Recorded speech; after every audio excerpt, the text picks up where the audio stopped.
السلام عليكم. يلا نعمل مع بعض النهارده بوري بالزيت والليمون. هنعمله بتتبيله بسيطه جدا جدا لكن الطعم ممتاز جدا جدا مع الرز الاحمر. يلا نشوف الطريقه. هتجيبي بقى البوري سواء كبير او صغير، العدد حسب افراد اسرتك.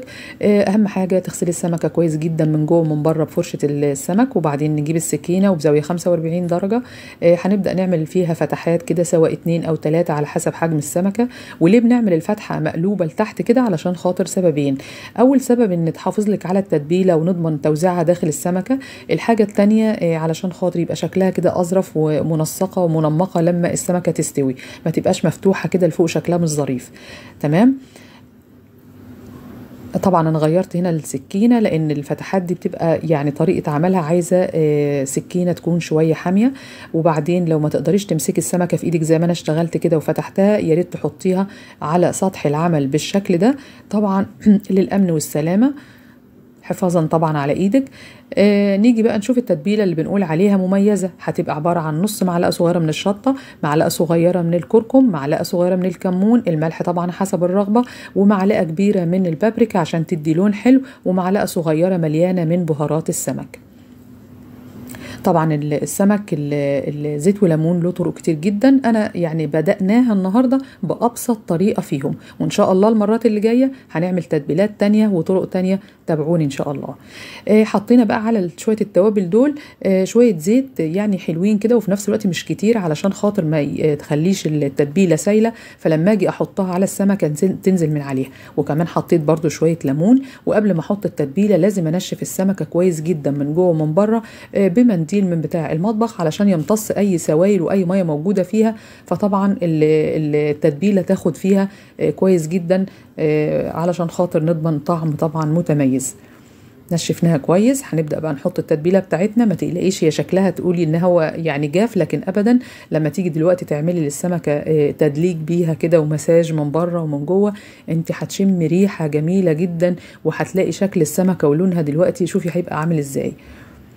فحد يقول لي طب فين التوم، طب فين مش عارفه ايه؟ يا جماعه احنا حاطين معلقه صغيره مليانه من بهارات السمك، وبهارات السمك دي هي بتبقى فيها كل الحاجات اللي انت كان ممكن تضيفيها. فهماني ازاي؟ وتديك الريحه اللي انت متخيله انك لو حطيت الحاجات التانية هتبقى ريحتها احسن من كده. لكن انا عايزه اقول لك وانا بتبل السمك بالشكل ده ريحته كانت ما شاء الله جميله جدا جدا رغم بساطه التوابل اللي احنا حاطينها. لكن احنا بنقول على احد الطرق وابسطها بدأناها النهارده ان شاء الله، والمرات اللي جايه هنعمل انواع تانية من التتبيلات وطرق مختلفه طبعا للتتبيله ان شاء الله تعجبكم باذن الله. طبعا وانت بتعملي بقى المساج والتدليك كده للسمكه حاولي تدخلي التتبيله جوه الفتحات اللي احنا قلنا عليها دي. هتبدأ دلوقتي تاخد بقى اللون من لون الكركم والبابريكا، هتلاقي لون السمكة كده ما شاء الله يعني ذهبي كده جميل جدا.